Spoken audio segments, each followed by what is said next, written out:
Black Star Network is here.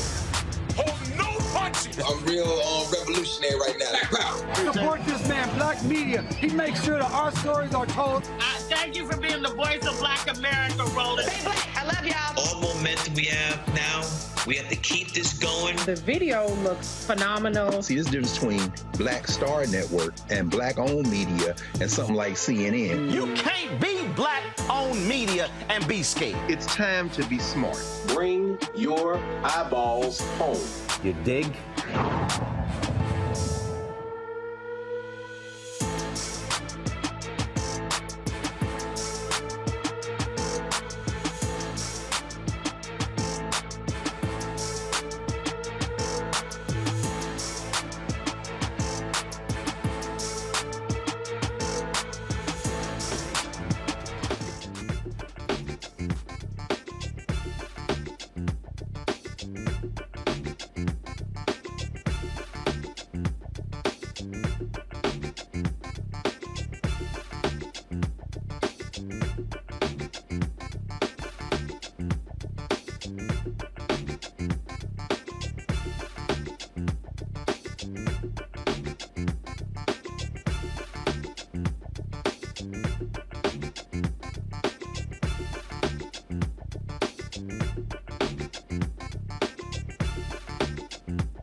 is Tuesday, March 14, 2023. Coming up on Roland Martin Unfiltered, streaming live on the Black Star Network. Hall of Famer Michael Irvin has refiled a $100 million lawsuit against Marriott hotels for what he says was a lynching of a black man at the Super Bowl. Today, his attorneys released a video from Marriott that they claim shows Michael Irvin did nothing wrong after a female Marriott employee accused him of saying something obscene to her. We will break this thing down and show you some of that video as well.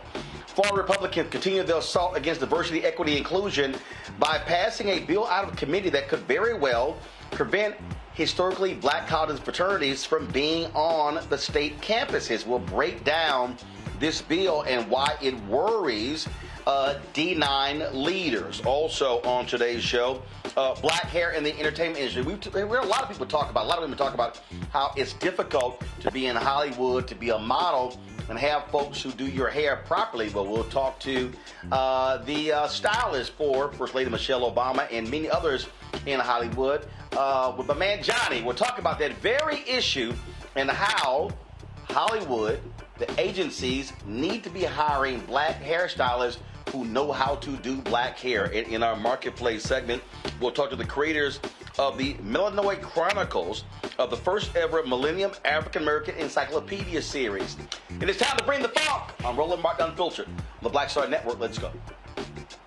He's got it. Whatever the miss, he's on it. Whatever it is, he's got the scoop, the fact, the find. And when it breaks, he's right on time and it's rolling. Best believe he's knowing. Putting it down from sports to news to politics. With entertainment just for kicks, he's rolling. It's on go, roll, y'all. It's Roland Martin, yeah. Rolling with Roland now. He's funk, he's fresh, he's real, the best, you know he's Roland Martin now.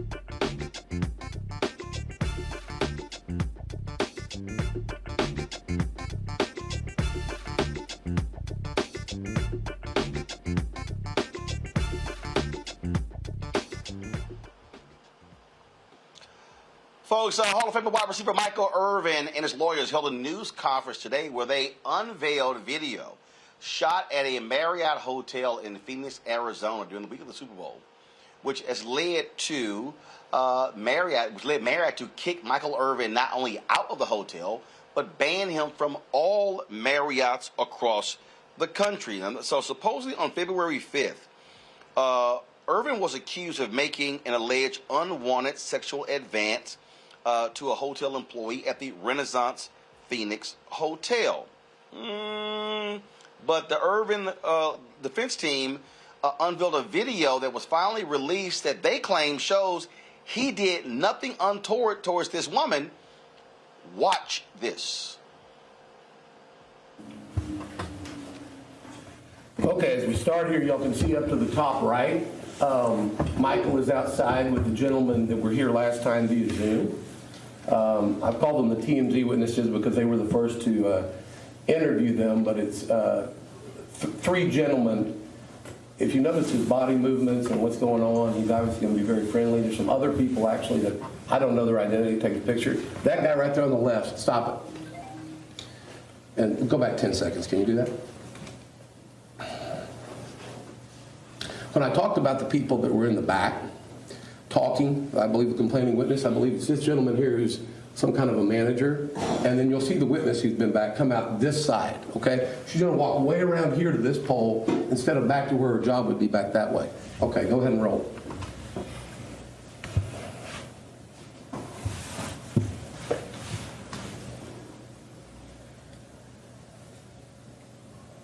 There he goes. She'll come this way pretty soon across the bottom. Also, when she walks in, you'll see she kind of looks around the pole to see if Michael is still coming. You see her just barely duck her head. Here she comes. Right there. You see how she stuck her head to the right? Now pause it. Now, she's way ahead of Michael. If she was to continue at her same speed for her job, she should be way over the bar in a second, but she clearly slows down so that they're going to intersect at that kind of juncture where you have to walk in the bar. So go ahead.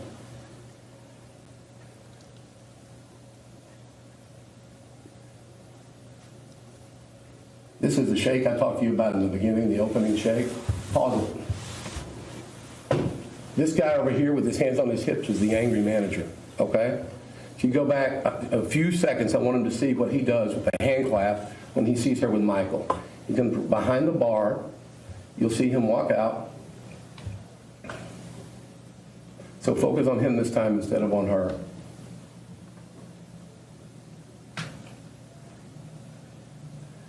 We went back a little far. It is not as granular as it should be. Okay. Well, we got it coming now because here she comes.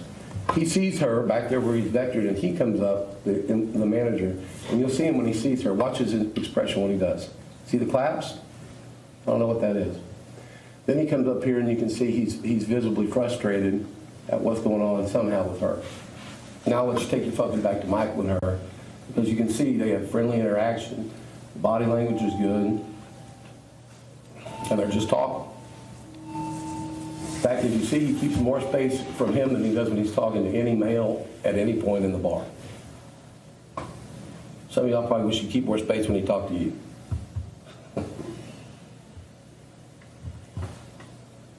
Guy's pacing, hitting his hands. He's upset over there on the left with whatever's happening. The guy in the gray up top, that's the security guard that's wandering around. He'll circle around many times around Michael and her.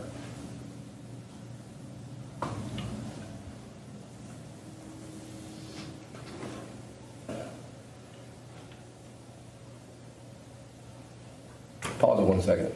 And we've been going for a while. They're having a lot of conversation. As Marriott released in their statement, they said basically, he said one word to her, an offensive, vulgar thing that he did not say, and it's clear from the video and from these witnesses. But they have a very lengthy conversation, and no one's trying to tell us what that is. Go ahead.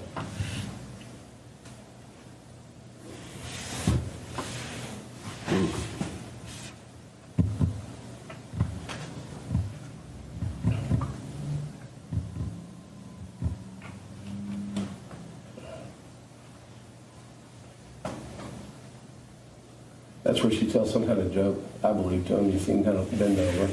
She's shaking her head back and forth like that. He walked in closer to her. She didn't back up at all. Now they're shaking hands. Now I want you to watch the end interaction here, because she's going to kind of, when the people come up, she'll kick her leg. As she walks off, she's still talking to Michael over the shoulder, all friendly. There you go. Kicks her leg. And see right here, she's going to look back over her shoulder and think of Michael. Now pause it. Pause it. Okay. They claim he was leering at her. When he looks back in the bar, she's way gone.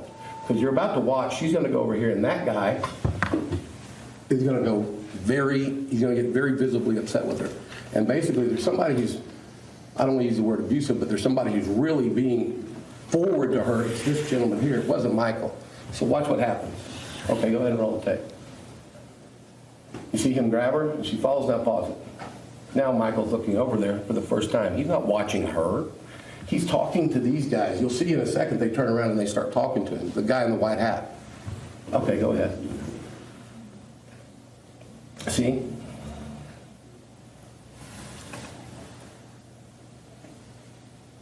Now Michael walks out to go take a selfie with this, we believe, Renaissance employee, 99% sure. And the security guy stays right there with him, who's been around for the whole conversation, really.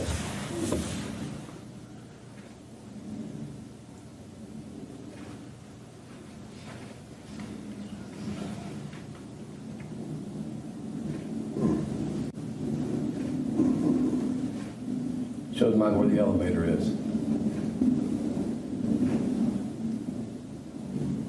Okay, you can stop. There's nothing else relevant on this tape. It just shows the lobby for another couple of minutes. All right, folks, we're going to go to a break. We come back. We're going to talk with Clarence Hill, who is the Cowboys beat writer for the Fort Worth Telegram. Talk about this case. Michael Irvin has been fighting back vigorously. His attorneys say, Marriott, you're going to have to pay up. You're watching Roland Martin Unfiltered right here on the Black Star Network. On the next Get Wealthy with me, Deborah Owens, America's Wealth Coach, we've seen the headline. Major tech companies laying off. Google, Facebook, Twitter, just to name a few, and tens of thousands have been laid off as a result. On the next Get Wealthy, we take a look at what it means to recession-proof your career in tech. Joining me will be Kanika Tover, and she's going to be sharing exactly what you need to do to turn anxiety into achievement. Shifting our mindset to thinking that only opportunities exist in big tech is something that we're going to have to shift fast, because there's so many opportunities that are out there that we have to change the way we were thinking about our careers. That's right here on Get Wealthy, only on Black Star Network. A lot of these corporations or people that are running stuff push black people if they're doing a certain thing. What that does is it creates a butterfly effect of any young kid who, wants to leave any situation they're in, and the only people they see are people that are doing this. So I gotta be a gangster, I gotta shoot, I gotta sell, I gotta do this in order to do it. And it just becomes a cycle. But when someone comes around and is making we don't, they don't want to push it or put money into it. So that's definitely something I'm trying to fix too, is just show there's other avenues. You don't gotta be a rapper, you don't gotta be a ball player, you can be a country singer, you can be an opera singer, you can be a damn whatever, showing the different avenues. And that is possible, and it's hard for people to realize it's possible until someone does it.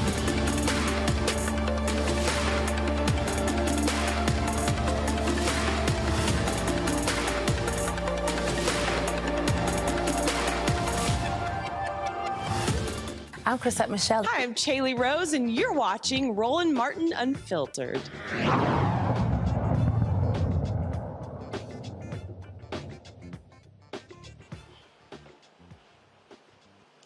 All right, folks, welcome back to Roland Martin Unfiltered. Clarence Hill is the Cowboys beat writer for the Fort Worth Telegram. He has covered Michael Irvin for a number of years. Glad to have him on the show. Yes, I do allow Omegas on the show occasionally. All right, Clarence, let's get right to it. When this story dropped, I forgot you're a shorthorn. Welcome to the SEC. Get used to going 5-7. All right. Let's get right to it, man. Look, here's the deal. I remember when this story happened, it was strange for them to literally remove Michael Irvin from his hotel, throw him out, ban him from all Marriotts. Then they fought the release of this video. Marriott, the hotel folks, the lawyers disobeyed the judge's order, so he mandated that this video be released. You were there at the news conference. And it is clear Michael Irvin and his attorneys are pissed off with what they saw on that video, saying, how could this man make a lewd comment when you saw the reaction of this woman on the video? Yeah, the body language does not match up to the allegations of the case. Now, just a couple of some background. According to Marriott, the NFL told them if they noticed anything or their employees did anything bad or something wrong at the hotel to notify them. So that's why they notified the NFL when this supposedly went down and he was removed from the hotel and removed from NFL coverage. That was the NFL edict that, on our employees or their employees, if something went bad, then they would be noticed and they would handle that. But looking at this case, Michael Irvin had a press conference last week and he said it was, being railroaded and compared to a black man getting lynched in 2023 without any without any proof. The Marriott came up with some proof finally on the day that they were asked to reveal the video last Friday. They made some allegations, though they at least detailed the allegations that the woman had said, which caused them to do the action. Again, it does not, at least from Michael Irvin's standpoint, from his attorney's standpoint, it does not match up to the video that she's been sexually assaulted or a situation where she's uncomfortable, at least according to their version of the video. Again, keep in mind, there's no audio, it's just video. and we don't know what was exactly said. Michael Irvin said he didn't say the things that was alleged, that the woman alleged in the video, but certainly they are put out there. They're putting their own story out there about the manager and how he was watching them from the beginning, and he was more upset with her and been more demonstrative with her than Michael Irvin ever was. And I saw the news conference, and again, you see this video, the way how the conversation even ended. I can only imagine if somebody made a lewd comment to you. That's not how. I mean, you would think the video would show her sort of, falling back, shocked or stunned.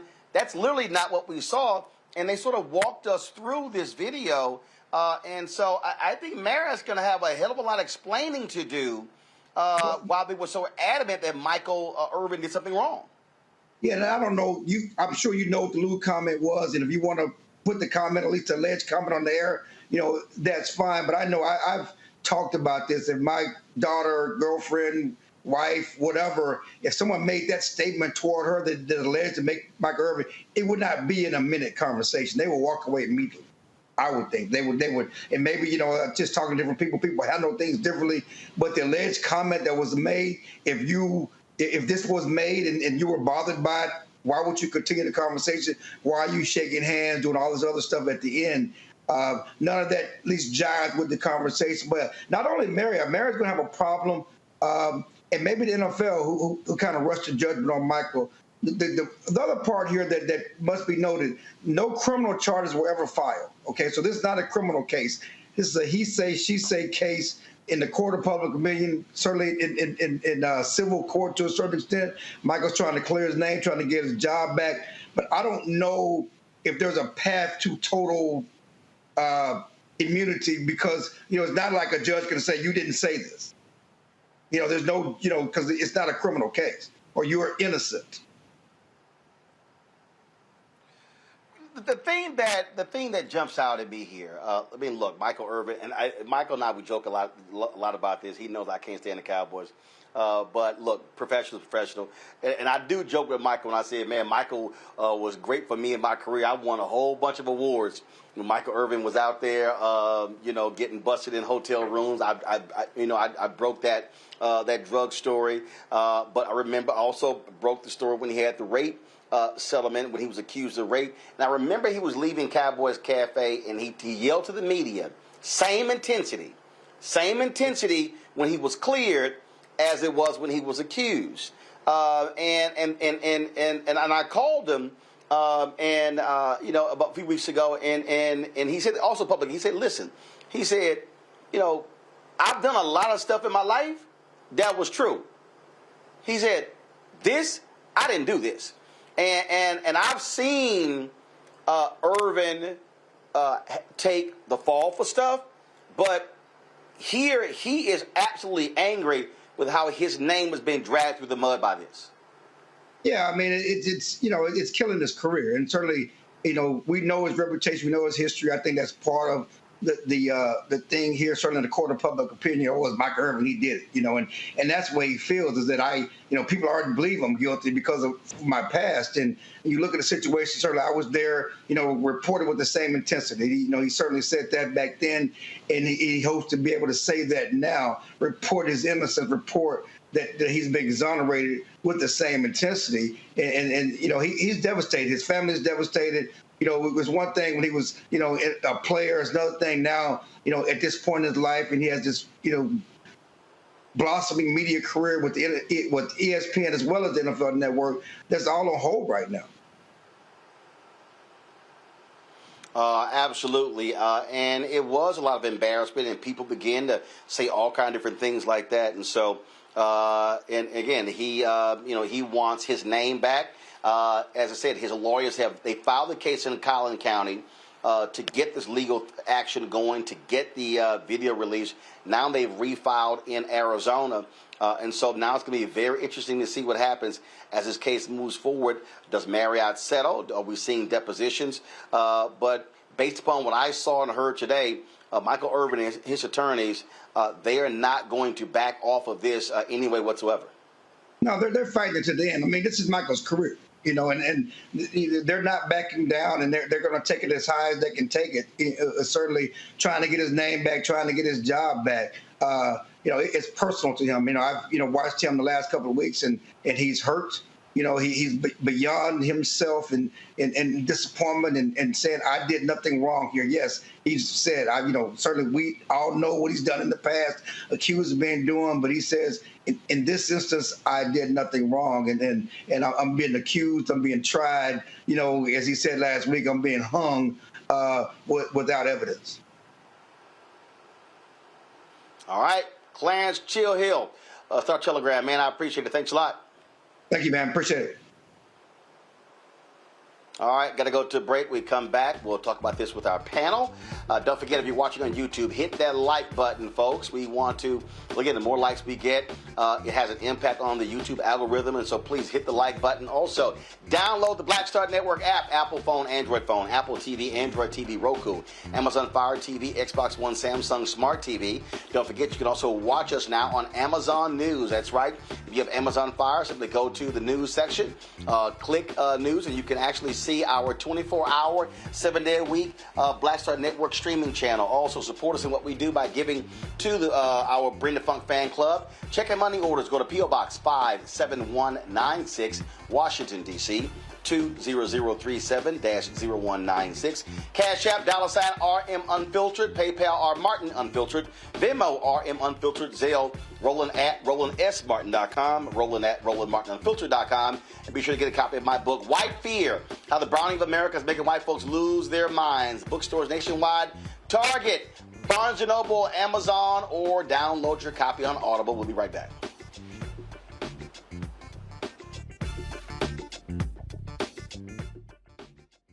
Hatred on the streets, a horrific scene, a white nationalist rally that descended into deadly violence. White people are losing their damn minds. As an angry pro-Trump mob storms the U.S. Capitol, we've seen shooting. We're about to see the rise of what I call white minority resistance. We have seen white folks in this country who simply cannot tolerate black folks voting. I think what we're seeing is the inevitable result of violent denial. This is part of American history. Every time that people of color have made progress, whether real or symbolic, there has been what Carol Anderson at Emory University calls white rage as a backlash. This is the rise of the Proud Boys and the Boogaloo Boys. America, there's going to be more of this. Here's all the Proud Boys, guys. This country is getting increasingly racist in its behaviors and its attitudes because of the fear of white people. The fear that they're taking our jobs, they're taking our resources, they're taking our women. This is white fear.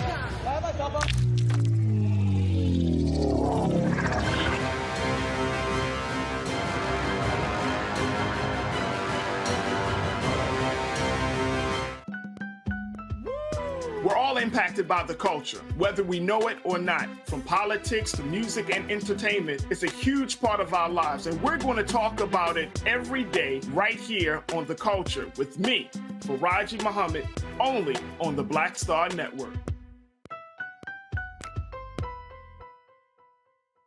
I'm Bill Duke. This is Diala Riddle, and you're watching Roland Martin, Unfiltered. Stay woke.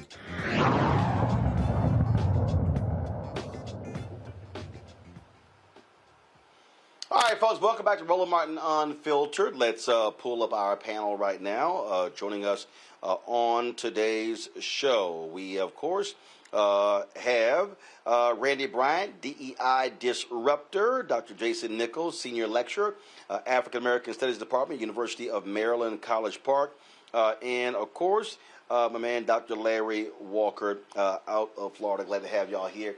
Here's the whole deal here. Reputation is everything, Randy. And so Michael Irvin, absolutely, if he believes he did nothing wrong, he should fight this thing tooth and nail. I hope he does. I hope he does not give up. There have been too many instances of false allegations against Black men. And Black men, unfortunately, are guilty until proven innocent, which is not right.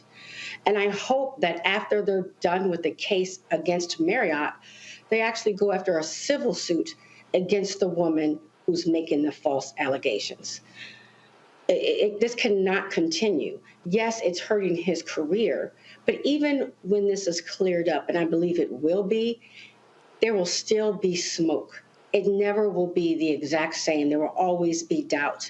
And that is a burden on Black men, that he has to carry that around.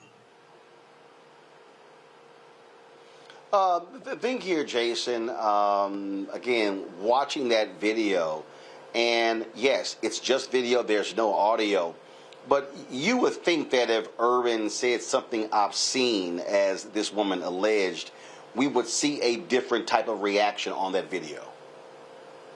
Yeah, I agree. I mean, when you look at it and you take into account, how a reasonable person would react. Now, that's not to say that somebody may not react differently, but with the actions that were taken in terms of banning him from the hotels, leaving him on Super Bowl weekend without anywhere to stay, with that kind of reaction, I think you should have more solid proof than just one person's word. And, to me, it seemed like the reaction by Marriott is not supported by the video. And I think you do have to fight for your reputation. That's incredibly important.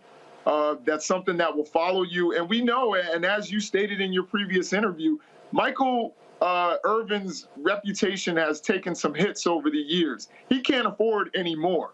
And he had a good job. He was seeming to rebuild his brand and his reputation. He deserves that if he's not guilty of what's being said about him.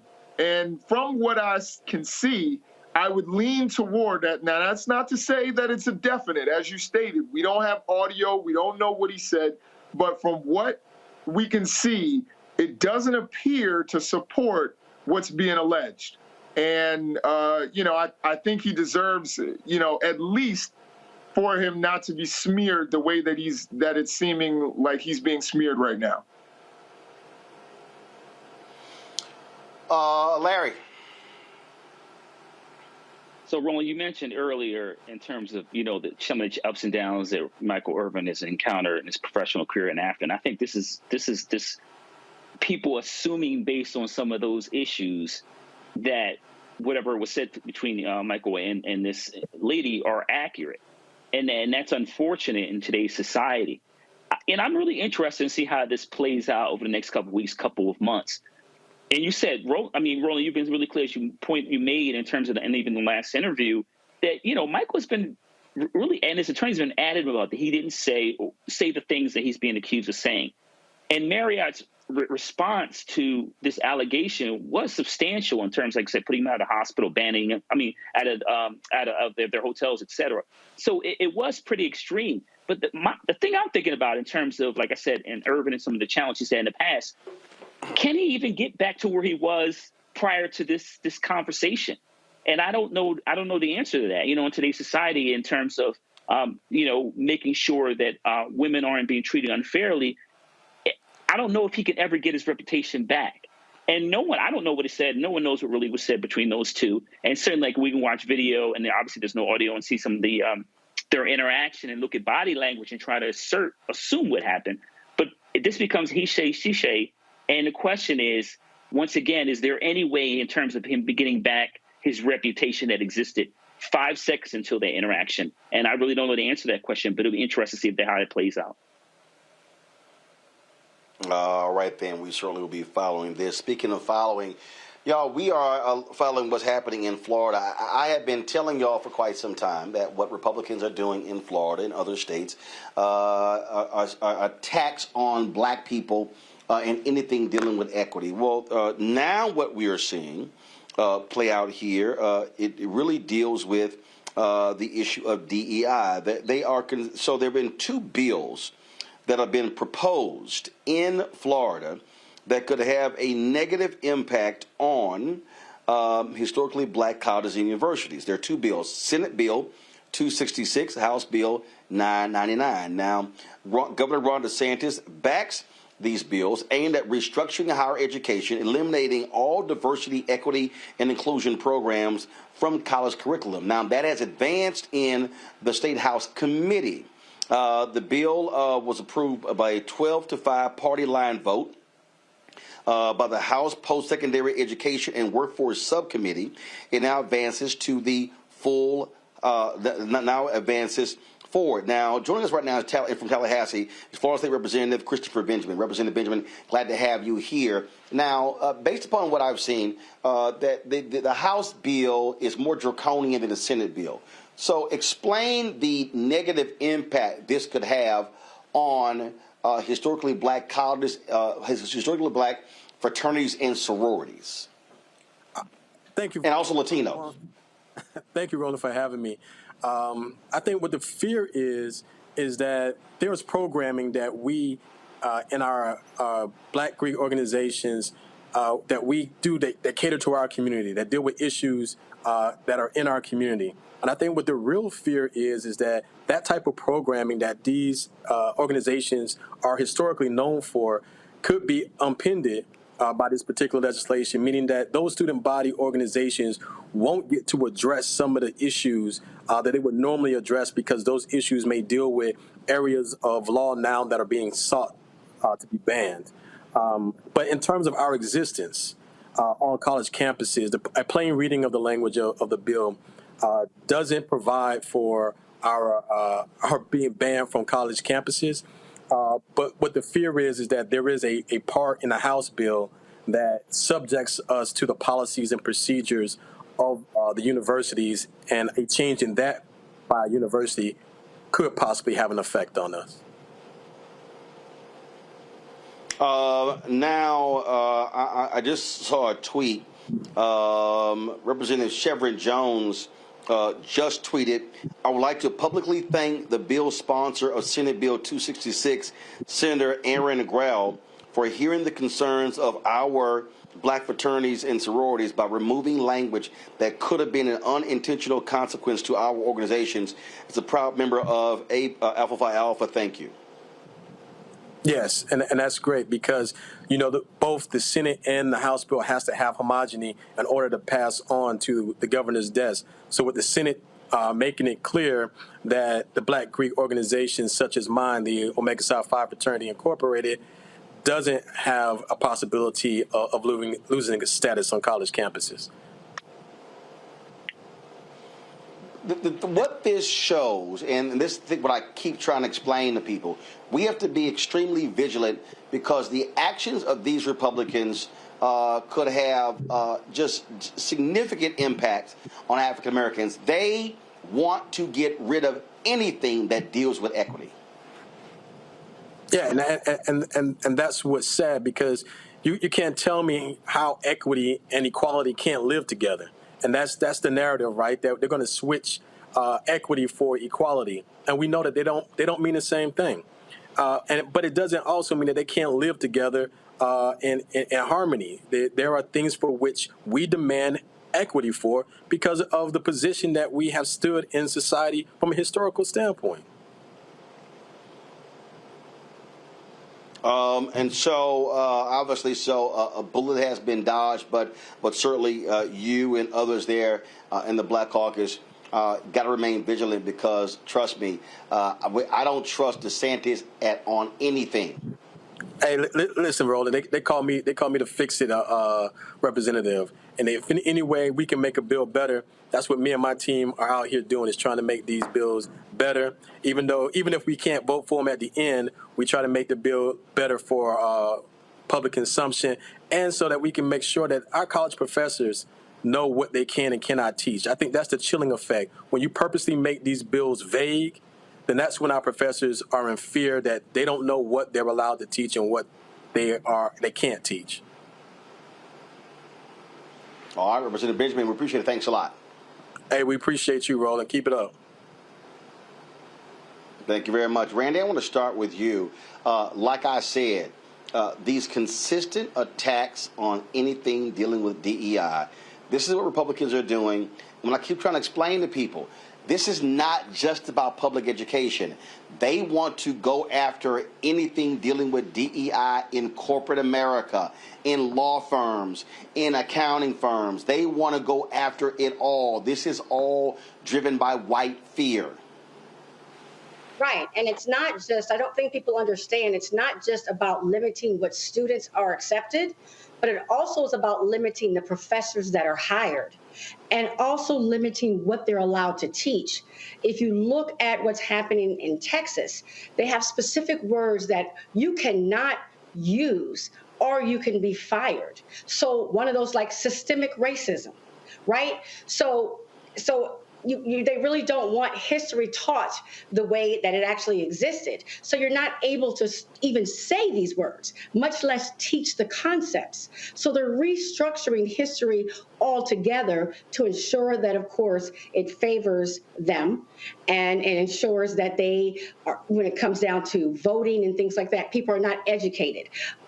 The word that they're using is there's this whole attack on the word woke, whereas woke, like Michael Harriot said, anytime Black people come up with a term that symbolizes our liberation, there are people who use it as, change it into almost like a curse word. And so that's what woke is now.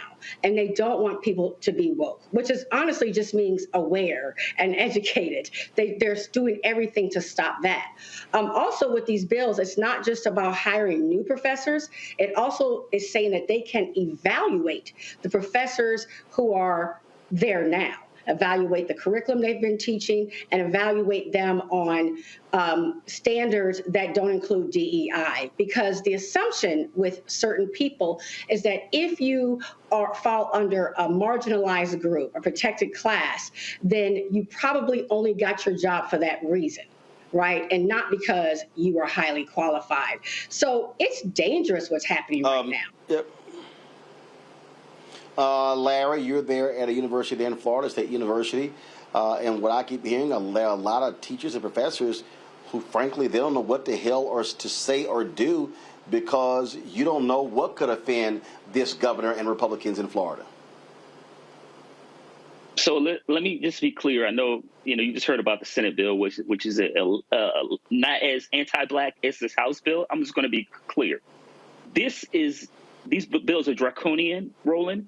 And this will become the template for how to destroy higher education, particularly when it comes to taking away tenure, not only in Florida and Texas, but nationally in red states. And if either version of these bills pass, it's going to have a ripple effect in higher education throughout the United States. And you're right, Roland.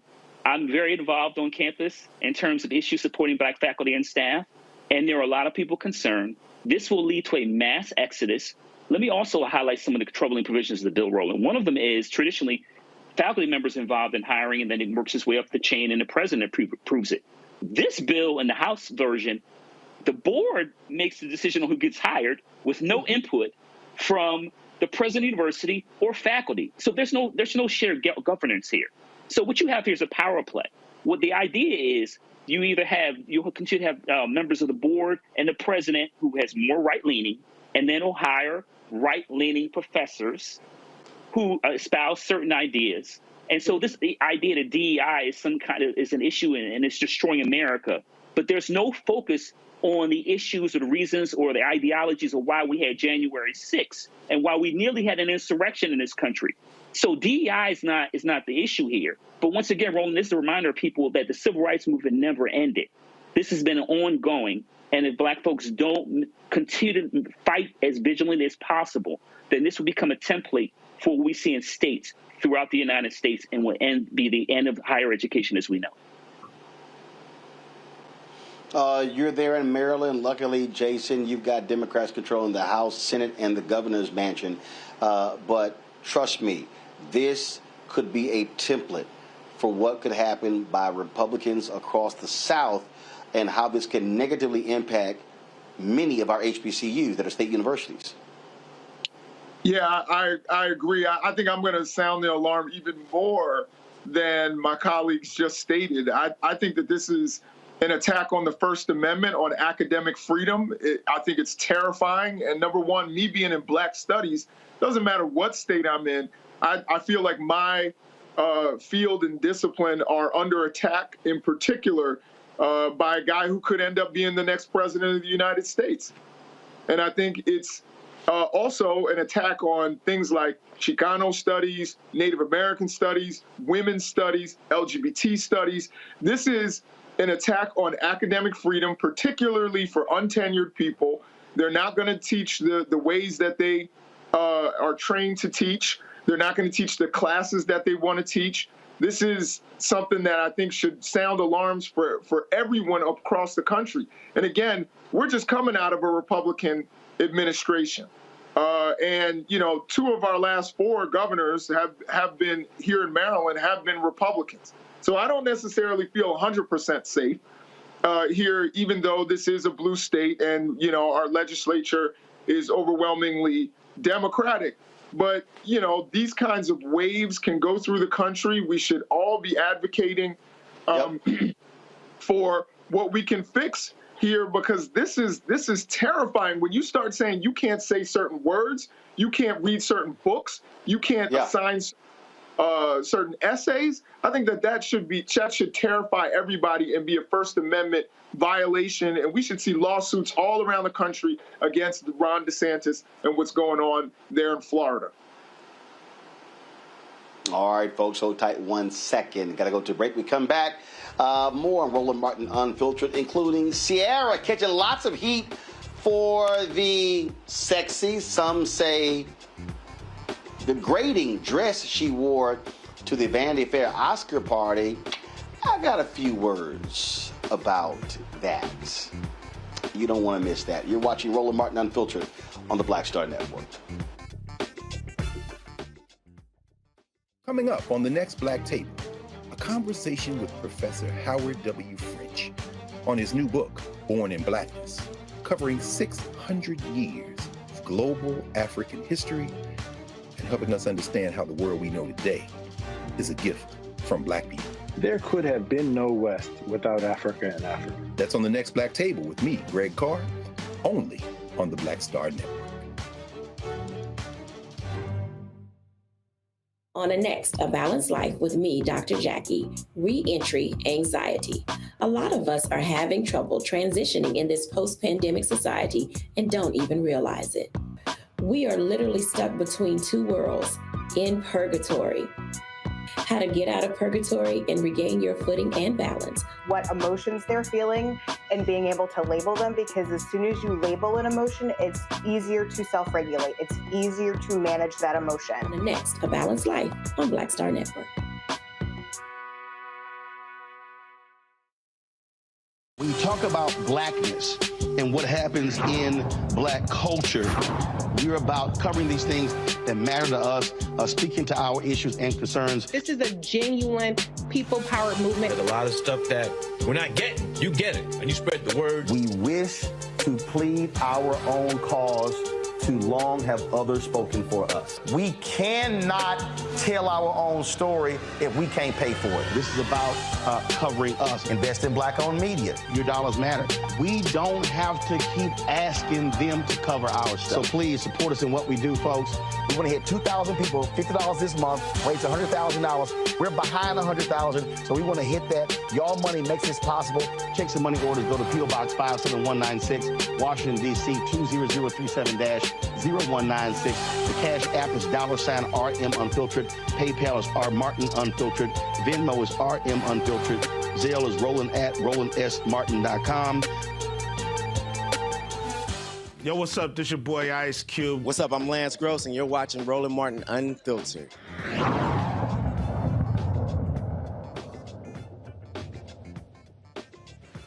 Hello, what time is Johnny? All right, folks, welcome back to Roland Martin Unfiltered on the Black Star Network. You know, one of the things, first of all, while we were in the going to break there, Randy sent me this here. So you remember the Republican judge who spoke at Stanford University and whined and complained about the so-called woke mob of students who were critical of him. And there was a dean there at Stanford who took him to task as well. Well, Stanford has apologized for the words of that particular dean. Again, because they did not like this Trump-appointed judge who they say had been taunted. Isn't it amazing they love to call people snowflakes, but when they get any sort of criticism, they in turn do the exact same thing and just, like afraid of any criticism, afraid of any heat. And so all they do will just complain about something. All right, that's what they do. Control room, have y'all found the Sierra photo? All right, y'all, so here's the deal. So Sierra, of course, the singer, married to NFL quarterback Russell Wilson, she turned a lot of heads and some folks batted a lot of eyes over this outfit she wore to the after parties at the Oscars. This sheer dress, some say it's not a dress, and boy, it's been a lot of people who've been commenting. In fact, somebody hopped on my Instagram page and told me that, someone must have hacked my page because I approved of what she had on. And there are others somebody else said, how dare you, you would be angry if your wife wore something like that. Let me remind y'all something here right now, okay? Sierra Princess Harris, that's her actual name, is 37 years old. Sierra is a grown-ass woman. And when I hear these people talking about, how dare her husband let her wear, again, that's a grown-ass woman. So somebody said, again, they posted, you wouldn't let your wife wear it. Her ass can wear what she want to wear. She grown. Now, if folk criticize what you got or praise what you got, then you deal with that. But what the hell is wrong with some of y'all who want to police what a grown-ass woman? Maybe some of the people out there whining and complaining mad because you ain't got Sierra's body. Now, if that's your problem, we'll take your ass to the gym or call one of our dietitians and get your act together. But what I think is just beyond stupid. When we've seen, first of all, we all remember the dress J-Lo wore to the Grammy years ago. We still talk about that dress. Okay, there have been other people who have worn outfits, who have worn dresses that are just as revealing as that one. But I don't care. These folks are really killing me with this whole how dare her husband let her walk out the door with that on. Right. And she's an entertainer who has always dressed seductively. This is not something new. And I believe that she can wear what she wants to wear, but clearly her husband was fine with it. But there's always been a battle for Black women being able to be many things, to be professional, to also be sexual. We've always been the ones who are called fast if we do anything. And I think that we need to release that and allow us to be whole women and do as we want to do. They kill me, Jason, with how did Russell Wilson let? It's just like when I went to the Howard Charter ceremony. There was a brother. I had my African outfit on, and the brother said, "Man, I wish I would have worn mine, but my wife wouldn't let me." I said, "What the hell you mean let? Your ass grown. My wife ain't got no veto power over a damn thing I wear, and ain't got veto power on nothing she wear." Now, she asked my opinion about something she's wearing, I'll give my opinion. As if she asked. Now, I don't ask her opinion what I wear, what the hell I want to wear. But that's just straight up, okay? But I just don't get this whole deal. How did he let her? She's 37 and grown. Right, exactly. I don't get. First of all, she looks fantastic. I think she looks great. I think Lizzo looks great, and I think they make decisions for themselves. And it's a red carpet. People wear things on a red carpet that maybe we wouldn't wear to the movies. You know what I mean? Like, I don't understand why people were so offended and why people are either offended by Russell Wilson or offended for Russell Wilson. Russell Wilson is a grown man himself. He's fine. He's okay. He's not blinking for help. He's next to a beautiful woman, and she's making her own decisions. He's making his own decisions.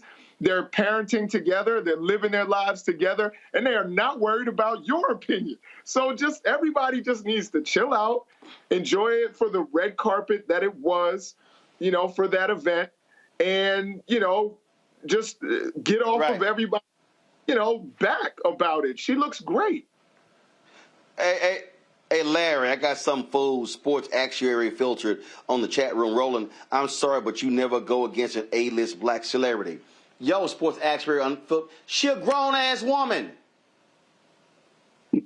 Cher has worn revealing outfits. Rihanna has worn revealing outfits. Numerous folks have.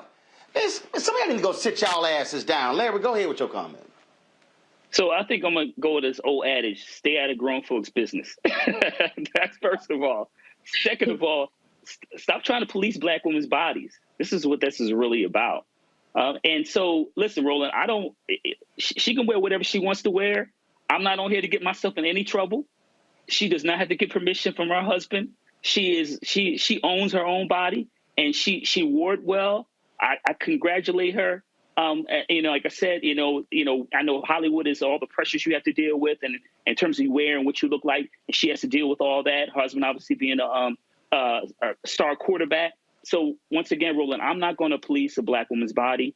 She wore it. This is her decision, and I salute her. Hey, let me explain something to y'all, okay? All right, so this would be me at the Vanity Fair party. Roland, I can't believe your wife wore that. I'm with her, she with me. You take your ass on. I'm going to sit here and look at her. And guess what? You can look at her too. But I'm the one going home with her. Anything else you got to say? I thought so. All right, y'all. Sierra, do what you do. Do what you do. Be fine and grown and wear what you want to wear. And the rest of y'all don't like it, take your asses to the gym. Coming up next, my man Johnny is going to be here. We're talking about hair and also how Hollywood needs to get his act together to hire more black hairstylists. You're watching Roland Martin Unfiltered on the Black Star Network, where we have a great appreciation for Sierra. Back in a moment.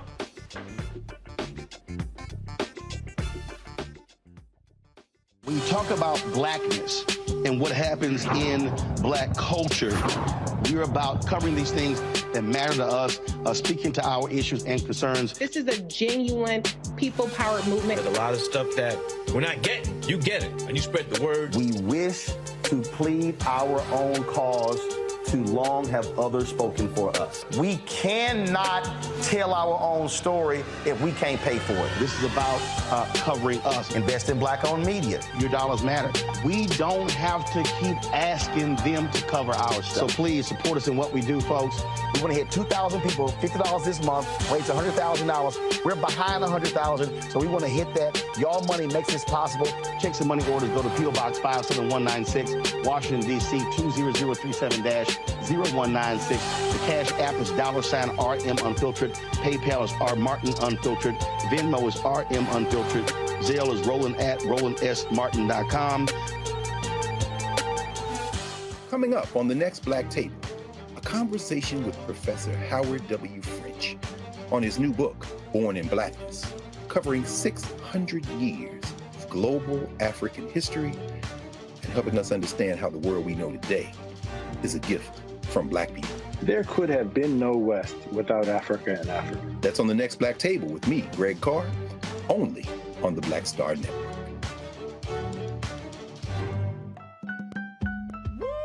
We're all impacted by the culture, whether we know it or not. From politics to music and entertainment, it's a huge part of our lives, and we're going to talk about it every day right here on The Culture with me, Faraji Muhammad, only on the Black Star Network.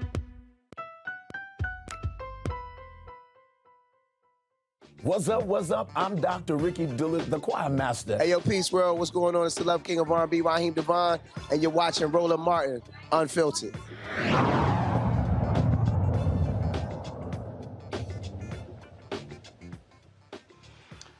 y'all, let's talk about hair. This has been one of the issues that many black women in Hollywood who are models in the music game have complained about for years.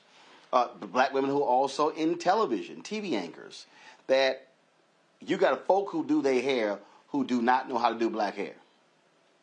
When you talk about the styles, when you talk about the items we use, when I we used to always jokes when I did my TV One show, News One Now. That was so the studio that we used was at NBC News Channel. So whenever Brian Williams or Rachel Maddow or any of them would come to Washington D.C., they would do their show from the exact same studio.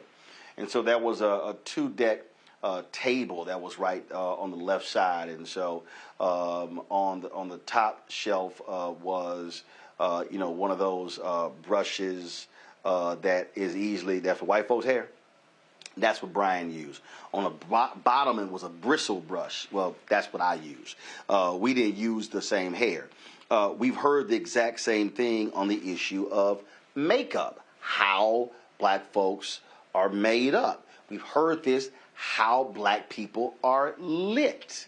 And we can go down the line about this because we talk about, again, how the different shades in terms of how we're lit, how we are shown. So the topic came up on Sherry Shepherd's daytime talk show. And so watch this conversation. So this is one thing I'm very upset about.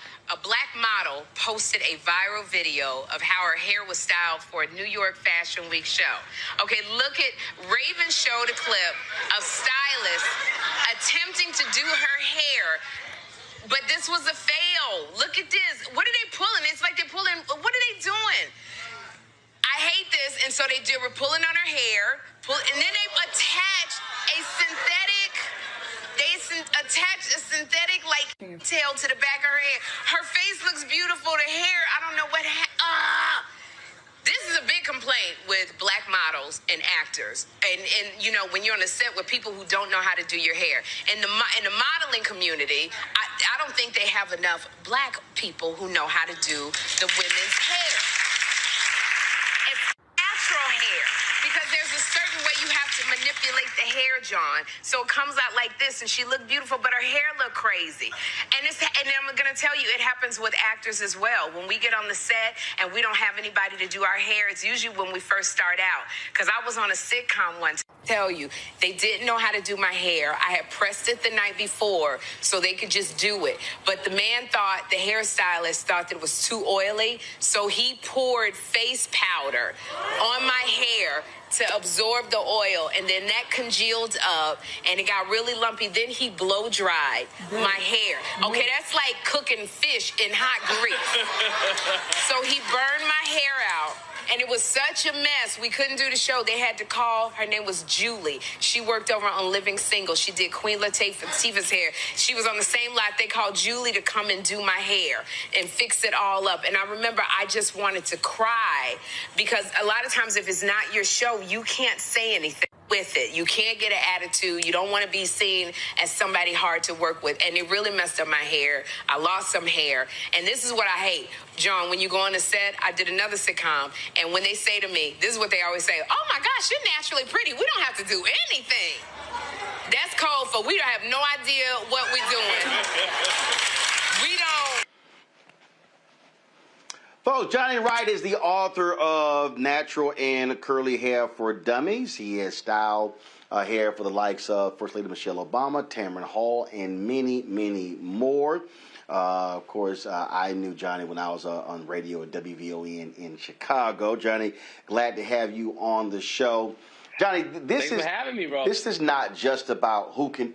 Glad to have you here. This is not just about who can do hair. This is about economic opportunity. This is about economic exclusion. How black hairstylists, how black makeup artists, lighting directors have been frozen out, and then the black artists have been left to fend for themselves, and sometimes looking crazy as hell by folk who don't know how to do their hair, do their makeup, or how to light them. It happens all the time. It happens on movie sets, television sets, on runways. It happens in editorial. there's always a fear when a black woman goes on set, if the person is there is going to know their texture properly and know how to manage it, style it, and take care of it properly. It's a big deal, and it's always a big deal. That's the reason why I wrote the book. And I'm sure you have lots of horror stories of getting that 911, Johnny, get here, help! Yeah, it happens all the time, you know, and particularly on set because, you know, even with the union, you know, I just applied for the union, and of course, every year they make it harder and harder for you to get into the union. I was accepted last year, and then I had the flu, so I couldn't make the interview, so that means I was denied, and now I'm back trying to get back in again. But the thing is you would think they would want to have us on set because there are so many black actors on set, and you want people there to delegate and know exactly how to do their hair texture. And I have gotten a call so many times, can you meet me on set? Can you come here and can you fix this? Because the person on that set wasn't able to do their texture. And the thing, so you also have to get around that. And so I'm sure you've had situations where it's kind of like, okay, do the hair in the car or do the hair at the hotel, and then we'll show up. Because, again, that sister, she's trying to look her best. And if you got those union folks who are like, absolutely not, can't do it here, okay, we're going to figure a way around this sucker then. Yeah, the thing about it is that, you know, for me, when we went to beauty school, we learned about all textures of hair.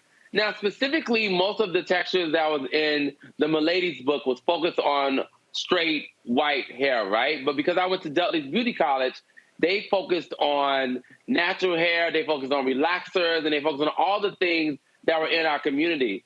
But what I don't understand is all money is green. You know, when I worked in Chicago, 95% of my clientele was black, 5% was white. But then when I moved to LA, 90% of my clientele was white, 10% was black. And the thing is, for me, money is green. So I want anybody to be able to sit in my chair, no matter what color you are. It's all about understanding texture and being a true hairstylist and being able to invite anybody into your chair. And I saw a video you dropped where you said, yes, you are supposed to learn how to do different textures.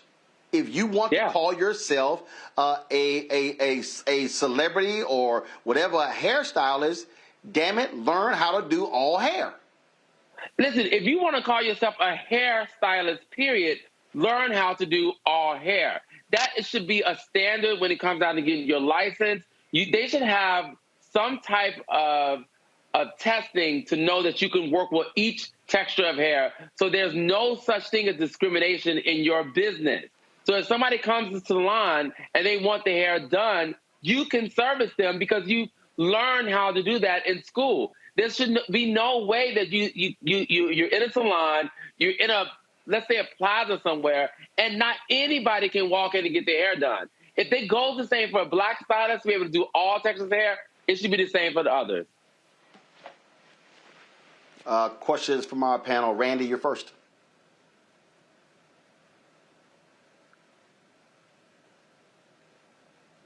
I can't hear Randy, you're muted. Sorry.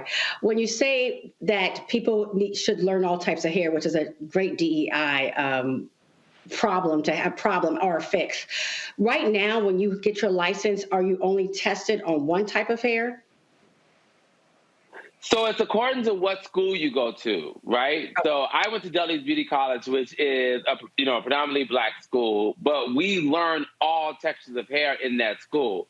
But if you go to maybe a Paul Mitchell, it will be a little different. The demographics there are going to be more on the white side, and that's what they're going to teach you.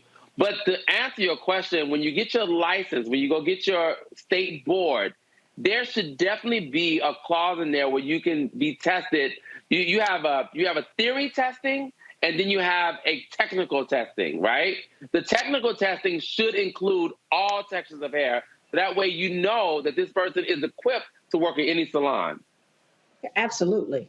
Absolutely. So there seems to be the diversity's there, but there's nothing that's been done to create inclusion. Yeah, exactly. It should start at ground zero, which is when you're in cosmetology school. I remember when I was working at the White House, I was working at Immortal Beloved, which was a predominantly white salon. And the owner of the salon wanted me to teach the staff, which was the all-white staff. I was the only black stylist in there. They wanted to teach the staff on textured hair so they can all invite anybody into their chair. And that's the type of work that these salons need to be doing across the world. Absolutely. Thanks for that. Larry. Yeah, so I'm glad you wrote a book about this, and we know it, policy-wise, the Crown Act, the state and federal level, in terms of how, black women's hair in the workplace, et cetera. But I wanted to find out in terms of the industry with your book, have you been invited to various places to give speeches and talk about the importance of this, considering all your years of experience in the book that you have? Yeah, so I have been invited prior to the book to speak about this in certain areas, but the book just came out in November. It's doing really well, and my 11 city tour is just got picked up, so that's going to start in June, and these are the type of conversations that we're going to have in those 11 cities. And I will, of course, be doing more lectures around this topic. Now that the book is out and it's getting more popular, I would definitely see myself getting invited into these spaces more often. I definitely want to continue the conversation because, again, it's really about texture, right? Anybody can possess that texture of hair. So, these textures go from white to black, but anybody can have the texture. So learning the texture is what's key. Then you could take the race out of it. It's really about learning the texture. Jason. So this is a really, really fascinating conversation. I always think about what I would always hear from women, that they would want a Dominican stylist because they have to know how to do everybody's hair, because they go from very straight hair to very, tightly coiled hair. I guess my question is, you talked about beauty schools. Is there a way to standardize this so that, someone in Iowa has to know this, know how to do, 4C black hair?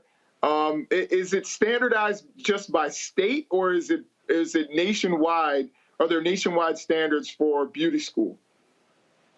So there's a part of the curriculum, right, where you have to take a manual test and showing certain things that you learn in clinical and when you're in school, right? And I remember us learning how to do relaxers and learning how to do also perms, which back in the day was called jerry curls, right?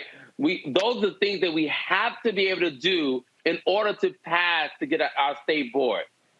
So to answer your question, the same thing can be done when it comes down to understanding all textures.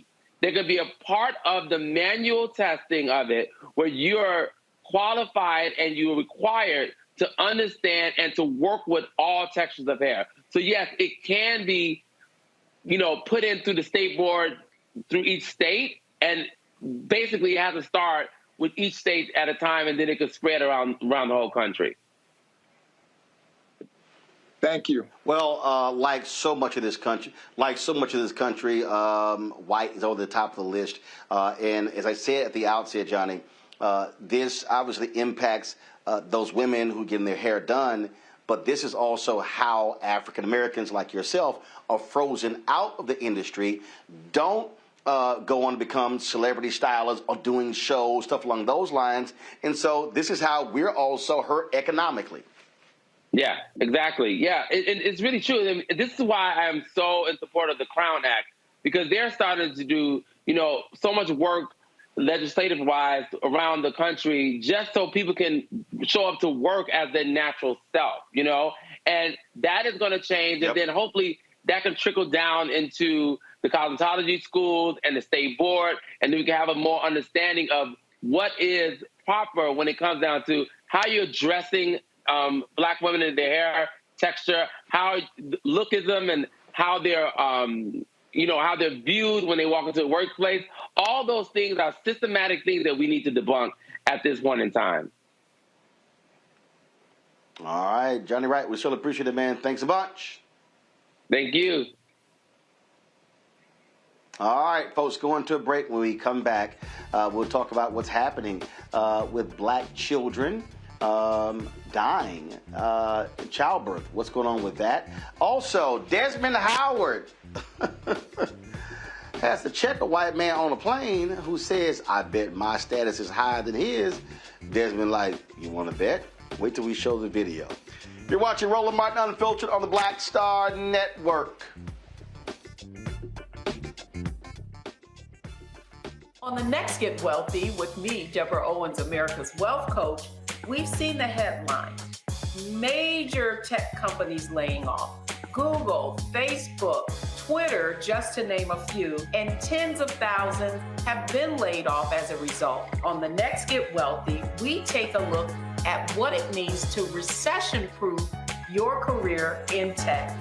Joining me will be Kanika Tover, and she's going to be sharing exactly what you need to do to turn anxiety into achievement. Shifting our mindset to thinking that only opportunities exist in big tech is something that we're going to have to shift fast, because there's so many opportunities that are out there that we have to change the way we were thinking about our careers. That's right here on Get Wealthy, only on Black Star Network.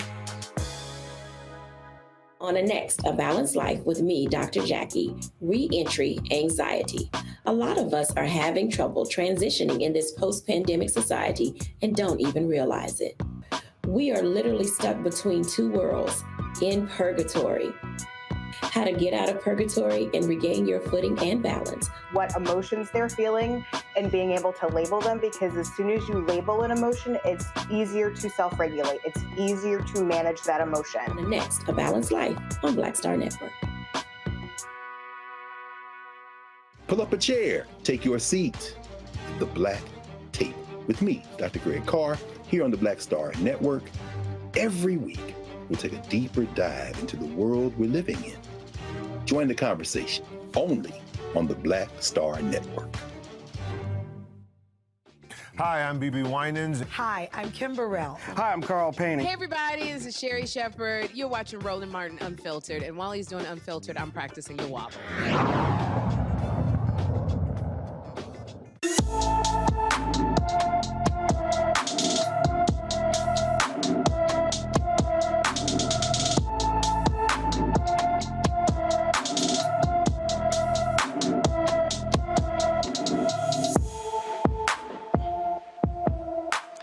Darlene Turner has not been seen since November 22nd. The 15-year-old teen walked away from her Indianapolis, Indiana home.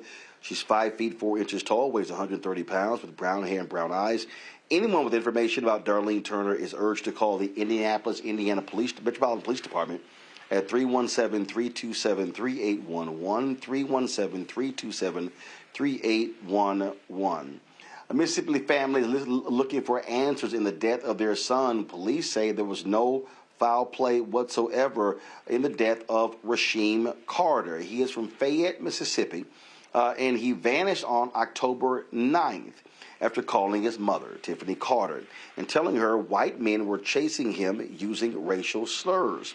Tiffany, flanked by Civil Rights Attorney Ben Crump, explained to reporters why they are demanding the Justice Department take over the investigation. Mother, Tiffany Carter, whose heart is broken, but yet she's still fighting to make sure that we catch these murderers. One thing is for certain, as Attorney O'Neill and I talked with my investigator, Arthur Reed, this was not a natural killing. This was not a natural death. This represents a young man who was killed. His head was severed from his body. His vertebrae, his spinal cord, was in another spot they discovered away from his severed head.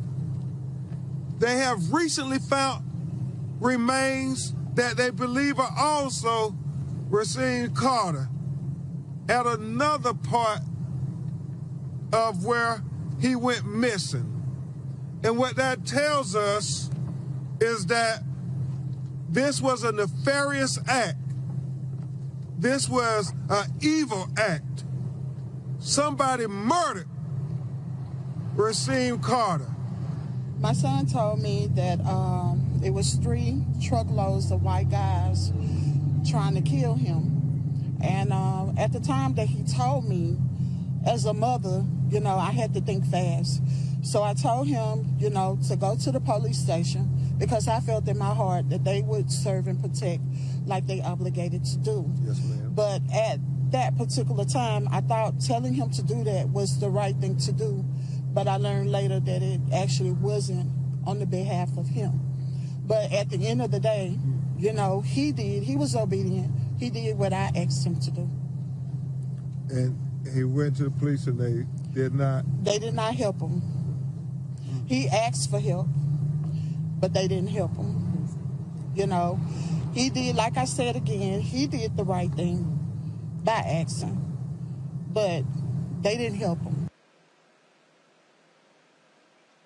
Folks, again, Rasheem was working in Taylorsville, Mississippi, when he fled the job site fearing for his life following a disagreement with at least one co-worker. He was discovered on November 2nd in a wooded area south of Taylorsville. The Smith County Sheriff's Department and the Mississippi Bureau of Investigation concluded there was no foul play in his death. Authorities conducted an autopsy on February 2nd, but declined to comment, citing the open and ongoing search. In Georgia, a former sheriff is headed to prison for violating the civil rights of inmates. Victor Hill is going to spend 18 months in federal prison after a jury convicted him on 6 counts in October of using unreasonable force and violating inmates' constitutional rights by strapping them down and leaving them in restraint chairs inside the Clayton County Jail, sometimes for hours. Hill will also have 6 years of supervised release and must complete community service. Federal prosecutors wanted him to serve 4 years in prison. He was a sheriff in Clayton County for nearly 15 years before he was indicted and suspended in 2021. A special election is scheduled for March 21st to elect Hill's replacement as sheriff. Early voting ends on Friday, March 17th.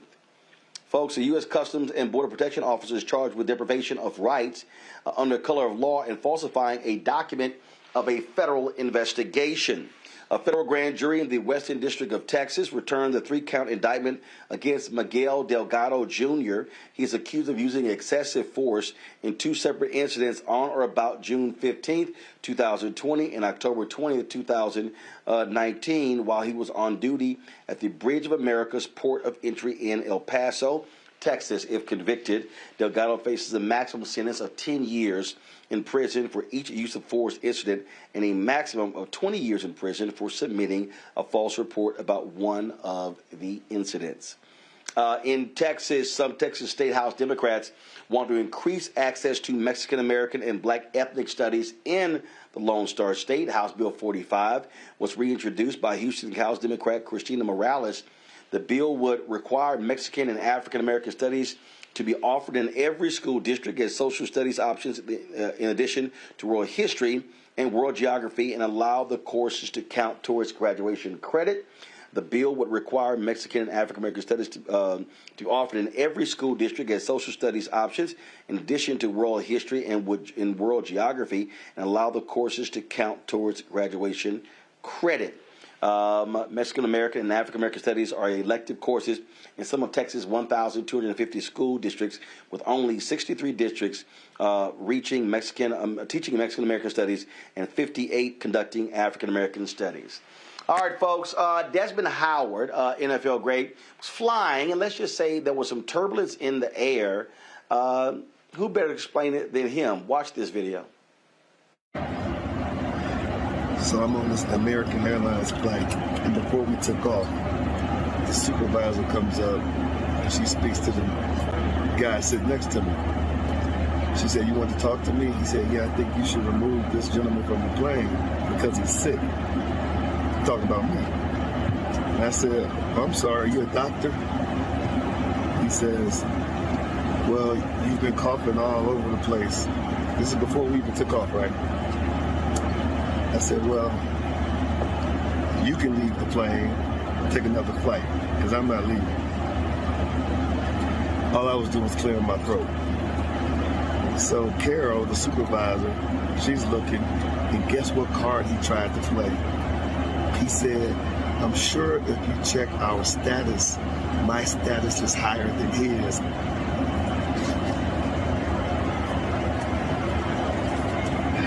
So I said, Carol, yeah, check our seats and let me know whose status is the highest. And as you see, I'm still sitting on this plane. As a matter of fact, we're in the air right now. The caucasity of him, unbelievable. All right, everybody, you guys have a happy Sunday. Peace. Jason, the caucasity of him. Unbelievable.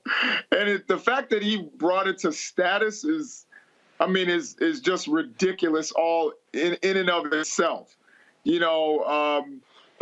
Listen, people cough on planes. I get a little nervous since the pandemic too, but I don't, demand somebody be kicked off of a plane. Particularly, he's wearing a mask, clearly, so, which you don't have to do anymore.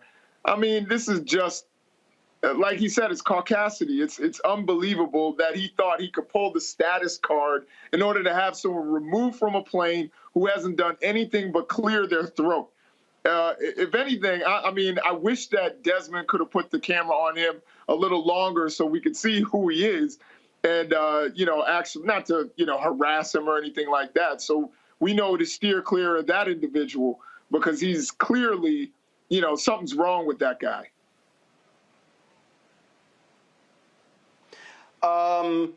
Larry, I've always said this here.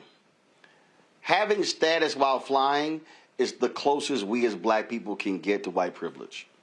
That's why Desmond was like, yeah, check the status.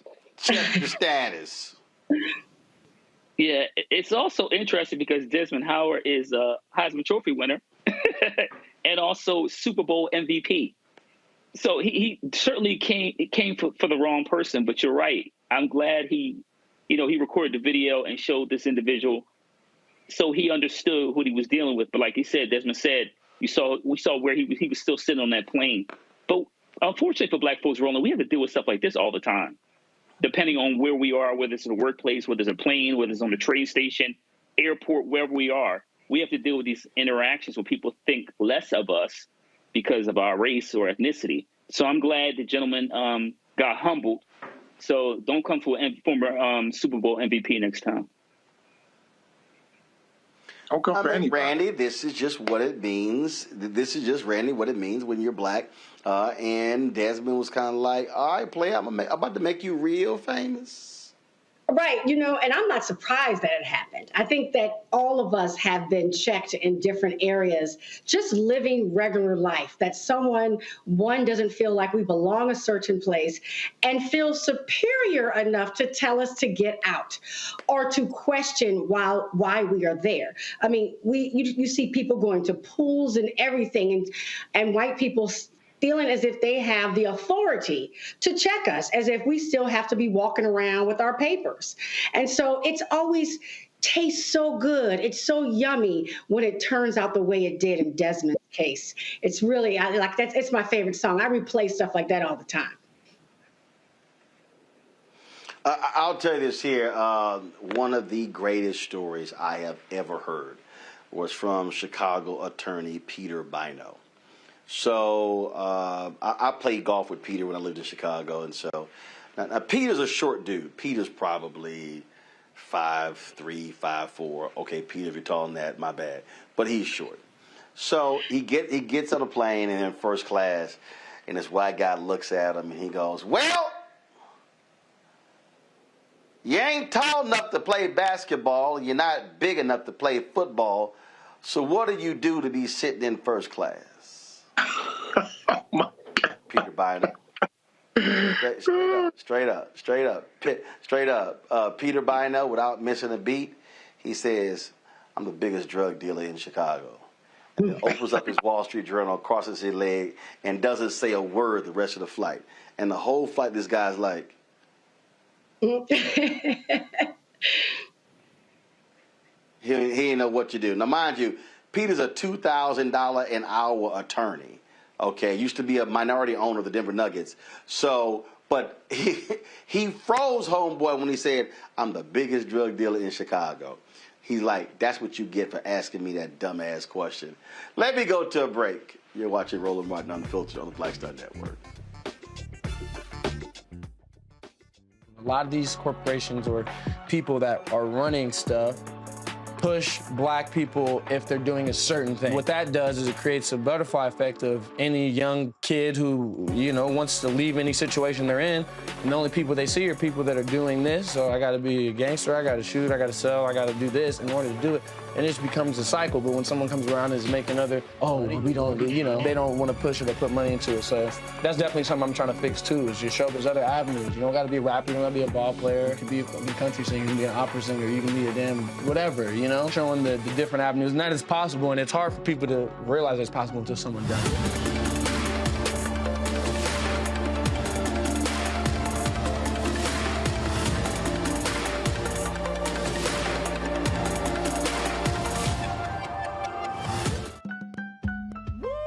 We're all impacted by the culture, whether we know it or not. From politics to music and entertainment, it's a huge part of our lives, and we're going to talk about it every day right here on The Culture with me, Faraji Muhammad, only on the Black Star Network.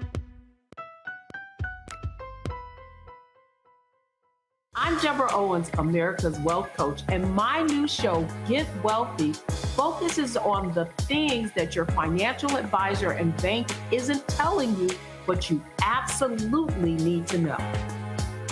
So watch Get Wealthy on the Black Star Network.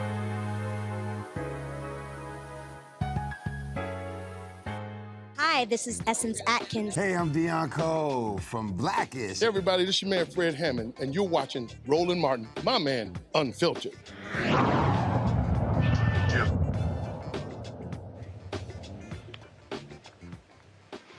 Folks, we've talked a lot about this story about infant mortality, and a new study shows you how devastating this is for African Americans. According to the CDC, about 3,400 U.S. babies die suddenly and unexpectedly every single year. A recent study says the number of black babies die at almost 3 times the rate of white infants in 2020. The study, published by the American Academy of Pediatrics with research from the Centers for Disease Control and Prevention, found that the SUID rate, sudden infant death, SUID rate per 100,000 live births was highest among black infants in 2020, surpassing the SUID rate among non-Hispanic American, Indian, or Alaskan Native immigrants, which has been declining since 2015. Joining me now is board-certified pediatrician Dr. Yolandra Hancock from Upper Marlboro, Maryland. Doc, glad to have you back on the show. So, okay, why? Do we know why it's happening to black babies at a rate 3 times more than whites? It's an excellent question. When you look at the data, one of the explanations for the total increase was that there's a reclassification. So what was previously known as sudden infant death syndrome is now sudden unexpected infant death syndrome. And those of us in pediatrics have redefined how we diagnose it once a baby has transitioned. Particularly for African Americans, there are 2 factors that I feel that are at play. One, we have to look at the risk factors for sudden unexpected infant death. The first is prematurity. We know that babies born premature are at increased risk of SUID. The second is what we call low birth weight, babies who are born less than 2,500 grams. And those go hand in hand, particularly when we talk about an important issue that you've covered, maternal mortality. Maternal health directly links to birth weight and the timing of when a baby is born. The second factor, specifically for people of color, particularly black people, is that this number significantly increased during the pandemic. Part of it is housing. How much space does a family have to be able to create space for that baby to sleep in a crib on a flat mattress without having to co-share in terms of bedding? The second is what I call cost of economy. A lot of us do not have parental leave, so what ends up happening is that we have to sleep based on convenience. It's much easier for a parent to have a baby close by, likely in the bed, if you have to go back to work after 6 weeks, as opposed to having to get up in the middle of the night every 2 hours to feed the baby. And unfortunately, for a lot of Black people, paternity leave and maternity leave are just not what we have access to. And this is the thing that, again, I always make this point, the folks who call themselves pro-life, it's amazing how quiet they are on this topic. Right. You know, I always say people aren't pro-life, they're pro-birth. What we really have to think about are the resources that are afforded to families to be able to provide care for their babies. We can push out a bag of formula and a diaper bag, but we can't create space for families to perhaps be given a co-sleeper. There are resources available for parents to have the baby in the space with them and have it be more convenient and, of course, safe. We, in the world of pediatrics, want babies to be put to sleep in their beds, on their backs, without excess covers, no extra blankets, a firm mattress. And I know your grandma, your auntie will tell you, well, you slept on your stomach and you were just fine. You don't want your baby to be the one baby that isn't fine when you put them to sleep on their tummies. Questions from our panel. Randy, you're first. Thank you so much for this important information. I know that when it comes to birth rates and death, that this was regardless of socioeconomic level at one point. Is this true when it comes to the sudden infant death statistics? Very good question. Based on this study, there was a relationship between poverty and risk of sudden unexpected infant death. And again, it goes back to what we talked about earlier. Where's the safe space in a household for babies to have space for them to sleep on their own without having the requirement to co-share a bed?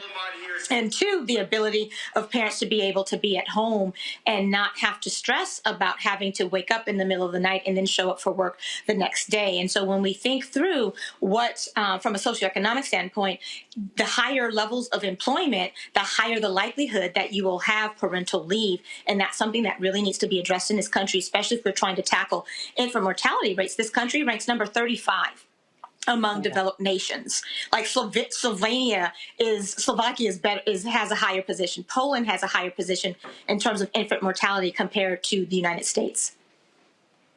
Thank you for that. Jason. So I know that we're talking about sudden uninspected infant mortality, but I'm wondering, you know, we've seen across the country where Republicans are trying to get rid of Medicaid or trying to stop Medicaid expansion. Would Medicaid expansion help more infants to live longer? You know, because, you know, I'm thinking because their mothers would get the kind of prenatal care that they deserve, and they would be able to, you know, I know children are covered, but would that affect this, do you think, this number? Absolutely. I always say that a baby's health is dependent on the health of the mother prior to conceiving. And certainly if you expand Medicaid, you provide access to hopefully what will be equitable health care so that women can optimize their health even before they become pregnant. We know that cardiovascular disease is the leading cause of death in pregnancy. We want to make sure that we can address those issues well before conception, and that really links to access to care. And it's unfortunate that, especially with the public health emergency ending in May, that across the country you're going to see a decline in terms of Medicaid coverage that will then both directly and indirectly impact the health of Black babies. Thank you. Larry. Yeah, I'm wondering if you could talk about also the importance of training more Black pediatricians and making sure they're in underserved communities in the role you think this will also play in terms of lowering these numbers. Absolutely. I think that that's a very important question. One, there's a level of trust when you have concordance in terms of race with your physician. I know that there are a lot of families that I have taken care of who felt more comfortable and feeling trusted that they can share with me that they do co-sleep. And then we start to talk about, well, what's the reason why we're co-sleeping? What do I need to do as a physician? What resources can I connect you to? There's a huge fear, and a realistic one, that Child Protective Services will get involved, that babies will be taken from parents' homes, for lesser than co-sleeping. That's the reality when you look at the statistics in terms of how often CPS is involved when it comes to Black families. And so increasing the workforce in terms of healthcare professionals, particularly in the area of pediatrics, is critical. little over 2% of us are physicians, and the majority of us are really starting to gear towards the subspecialties and the higher paying positions. You know, I always joke that I roll a Honda and Sally Mae is my pimp because I committed to a career in pediatrics knowing that I could have chosen any other career. I initially planned on a career in plastic surgery, but I lost my cousin my sophomore year. And I said to my sorority sisters, what good is it if I fix their faces if they can't survive to 5? And so knowing that and having others sort of sign on to have that same mission is how we're going to change the trajectory of our children's health. About 45 seconds left for that parent out there. Is there anything they can do that's preventative dealing with sudden infant death syndrome?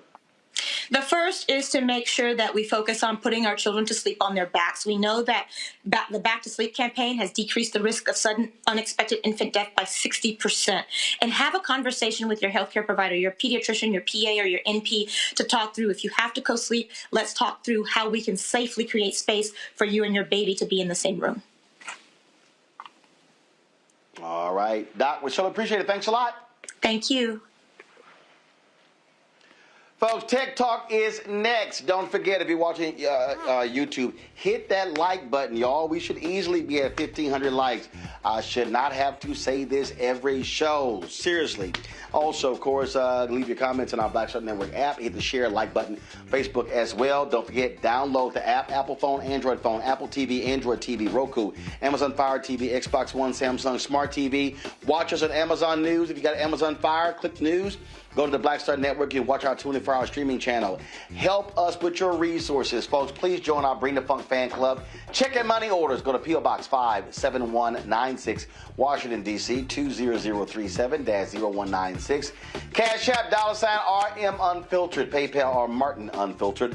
Venmo is RM Unfiltered. Zelle, Roland at RolandSMartin.com. Roland at RolandMartinUnfiltered.com. And be sure to get a copy of my book, White Fear, How the Browning of America is Making White Folks Lose Their Minds. Available at all bookstores. Get it from Target, Barnes & Noble, Amazon. Download your copy on Audible. We'll be right back. Hatred on the streets, a horrific scene, a white nationalist rally that descended into deadly violence. White people are losing their damn minds. As an angry pro-Trump mob storms the U.S. Capitol, we've seen shooting. We're about to see the rise of what I call white minority resistance. We have seen white folks in this country who simply cannot tolerate black folks voting. I think what we're seeing is the inevitable result of violent denial. This is part of American history. Every time that people of color have made progress, whether real or symbolic, there has been what Carol Anderson at Emory University calls white rage as a backlash. This is the rise of the Proud Boys and the Boogaloo Boys. America, there's going to be more of this. Here's all the Proud Boys, guys. This country is getting increasingly racist in its behaviors and its attitudes because of the fear of white people. The fear that they're taking our jobs, they're taking our resources, they're taking our women. This is white fear.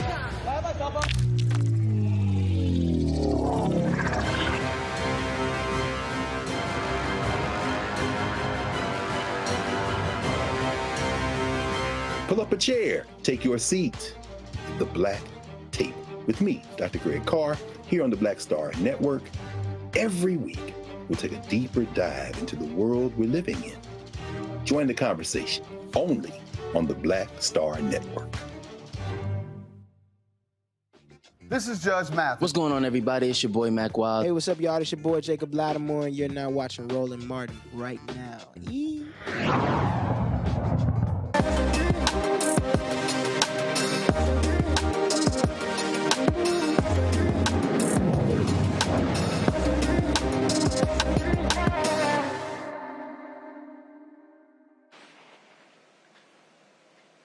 All right, folks, growing up, we all had the ebony pictorial history of black America to learn about black history. Since then, we have witnessed many more accomplishments, so therefore, how do we chronicle those? The Alani Media Group, they've launched the Melanoid Chronicles, which is the first ever New Millennium African Diaspora Encyclopedia series. It's also the first ever to be created here in the U.S. Joining us now is Alani Media Group's Chief Visionary Officer, Zarina Amin, joining us from Philadelphia. So glad to have you here, Zarina. So, all right, an encyclopedia series. And so is it hard copy? Is it digital? Because, we all remember those of us who are Gen Xers having all of those encyclopedias and trying to buy each one of them in our families. I grew up in the 80s, so same thing with me. I always had the hard copies in my house. So what we did is we wanted to, the mission of Alani Media Group is to merge traditional media with modern technology. So it is available in hard copy as well as ebook for a new generation. So if they have to do book reports in schools and things like that, they can always just kind of go and download it. But it's also available for generations like me and yourself, where you can get it as a hard copy as well as a box set. How have folks reacted to it? Because again, if you didn't grow up with this, you'd be like, I'm sure the encyclopedia, what the hell is that? Yeah. And that's exactly it, is that it's been it's kind of a lost culture at this point. You don't have people giving encyclopedias anymore. So I wanted to bring that back. I wanted to bring back the encyclopedia series, and I wanted it to focus on the fact that we don't have, we have the Britannica, we have all these things, but I wanted it to focus on the new millennium, because the reality is that we're always going to have a lost history in this country. Always. There are so many things, and that's actually a part of our official statement, is, when Katherine Johnson died in 2020, she received a memorial. Everyone was and NASA gave her a Hall of Fame. But 4 years before, we didn't even know who she was. If Hidden Figures wouldn't have come out in 2016, we would have never known who this woman was, and she would have died in vain. So we have so many stories like that. But what we can do now is we can change the trajectory of that for the future generations. So what the Melanoid Chronicles does is it's there for all generations. But if you're 23 and younger, you have for the first time your history, people who are first groundbreaking, documented. And that's something that no other generation before them has ever had. That's why the first one is a collector's edition of 20 and 2020, 2000 and 2020, and we'll bring one out every 5 years. All right, then. Let's see here. Larry, you're first. Yeah, so this is a great project. Also, glad to hear you coming from my home city of Philadelphia. I got to note that. But can you talk about, in terms of you being able to partner with like school districts? This is a really important historical project, or other partnerships you're creating. Absolutely. So we are, it started actually as we were being featured in libraries. So we are now in 13 libraries around the country so far, in California, Arizona, Oregon, and Vermont. And we're also a part of Scribd, which is the biggest digital library of the world. And we're also in the Library of America. The Library of America. So we started there, and then we started having events and talking to other people. Most recently, we just connected with the Philadelphia School District to have a meeting with the Philadelphia School District to implement it into schools in Philadelphia. But our overall goal, obviously, is to reach the Department of Education and get it filtered out and put it in all schools. And the beauty of the Melanoid Chronicles is we are highlighting all people of the African diaspora all around the world. So it's not just Black America, it's mostly Black America, but we're highlighting everyone from the African diaspora. So I did an interview one time and they were like, oh, I'm Puerto Rican, or I'm Dominican, and we don't have anything like this. And I said, no, you do, because you're also featured. So that's our next move, is moving into the school system. And we're already making our moves into the public and city libraries in the country. All right, cool. Jason. So my question is kind of a simple one. Who did the research for this, and how long did it take to actually complete that research? Excellent question. 2 years. It was 2 years and 3 researchers, to the point where it was an around the clock. I'll be very honest with you. I underestimated how much work this would be when you're covering 20 years of Black history, a history of people of the African diaspora. I'm very honest about that. I underestimated it. So we had 4 researchers, to the point where one of the researchers texted me one day and said, "Hey, I've been working on this all weekend. Do you mind if I go and get some groceries and take a nap?" That's how big it was. I said, I don't want to deny you food and sleep. But it was 2 years. And I'm pretty sure we still missed some people because it was so extensive.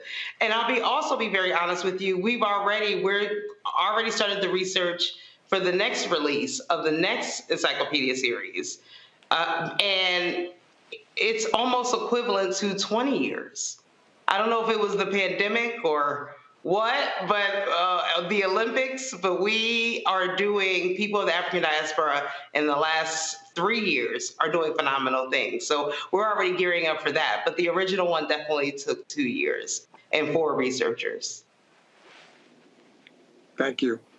Randy. That's what I was going to ask you. Do you intend on releasing a new volume every year, or? Yeah, it's just like Roland said. We all grew up with it. It came out. This is a series. That's why we call it, that's why it's called the Encyclopedia Series, because no, this needs to happen. This is what's important about this. It has to change the trajectory completely. That's what I was going to say to you. The timing couldn't be better. I mean, when you look at what is being done to our schools and how the education is being so limited and really excluding people from the African diaspora, I am just so excited to see what you've done here. And I really believe that kids will do as we used to do. And I would just read the encyclopedias as if, it was like a real book. So I'm excited about this. Thank you. Yeah, it was very interesting because that's a lot of people actually ask me that question. They say, okay, is this going to be ongoing? And I'm like, absolutely, because it has to be. And you're right, it couldn't come at a perfect time. I've been reading, in the last few years, I've been reading all of the, keeping up with everything that's been going on in the school district. And they're actually promoting in some states for us to no longer use the word slavery, that they were just uncompensated workers. That's insane, right? So that's why my focus is getting it in the school system. Because what do we have here? Everybody knows, I'm a big fan of Marcus Garvey.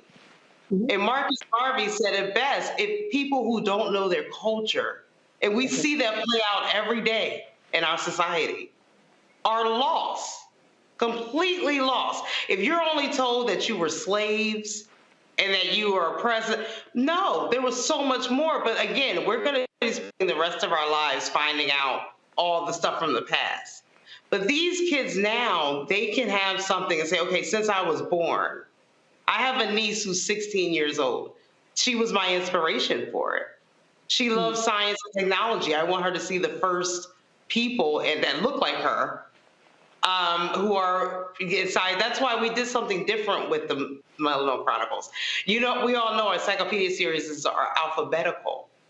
We decided to do it through category. So if you look at it as science, technology, sports and entertainment, government, politics, we wanted to do it in categories because I knew that my niece would immediately go to the science and technology category and see all the people that look like her who are doing these amazing things since she was born. She was born in 2006.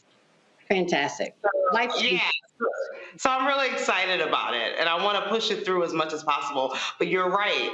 We have to get it in the education systems immediately because they are trying to change the rules where they're completely trying to abolish our history because they can't face it because it's too dark for them, what they did. Well, you made a point about understanding Marcus Garvey. This network is called Black Star Network, which is actually named after the Black Star cruise line that Marcus Garvey, his goal was to connect Africans to the people of African descent to the African diaspora. Of course, our goals do the exact same thing with media. So we certainly here understand who and appreciate who Marcus Garvey is. We appreciate it. Tell people where they can actually find your encyclopedia. Absolutely. So and you can get it in hard copy and ebook.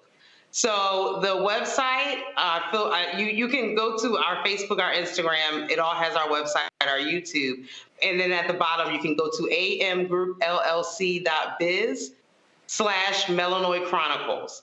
And you can read more about the Melanoid Chronicles. We are currently being featured on 43 Comcast networks, which includes NBC, the OWN network, Discovery Channel, et cetera, which you would see on the website.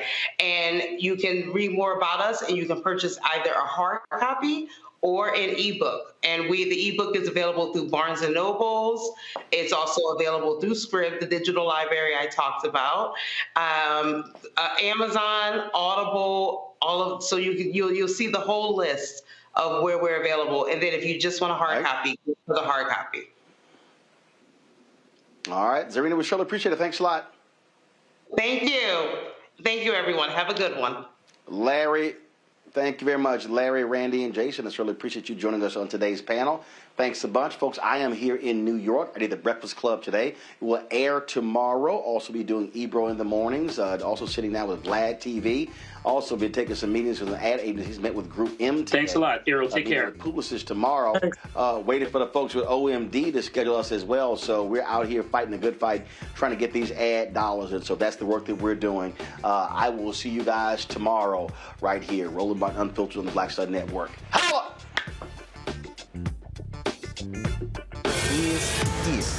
Hold no punches. I'm real revolutionary right now. Support this man, Black Media. He makes sure that our stories are told. Thank you for being the voice of Black America, Roland. Stay black. I love y'all. All momentum we have now, we have to keep this going. The video looks phenomenal. See, this difference between Black Star Network and Black-owned media and something like CNN. You can't be Black-owned media and be scared. It's time to be smart. Bring your eyeballs home. You dig? Pull up a chair. Take your seat. The Black Tape with me, Dr. Greg Carr, here on the Black Star Network. Every week, we'll take a deeper dive into the world we're living in. Join the conversation only on the Black Star Network. Hi, I'm Dr. Jackie Hood Martin, and I have a question for you. Ever feel as if your life is teetering and the weight and pressure of the world is consistently on your shoulders? Well, let me tell you, living a balanced life isn't easy. Join me each Tuesday on Black Star Network for A Balanced Life with Dr. Jackie. We're all impacted by the culture, whether we know it or not. From politics to music and entertainment, it's a huge part of our lives, and we're going to talk about it every day right here on The Culture with me, Faraji Muhammad, only on the Black Star Network. I'm Deborah Owens, America's Wealth Coach, and my new show, Get Wealthy, focuses on the things that your financial advisor and bank isn't telling you, but you absolutely need to know. So watch Get Wealthy on the Black Star Network.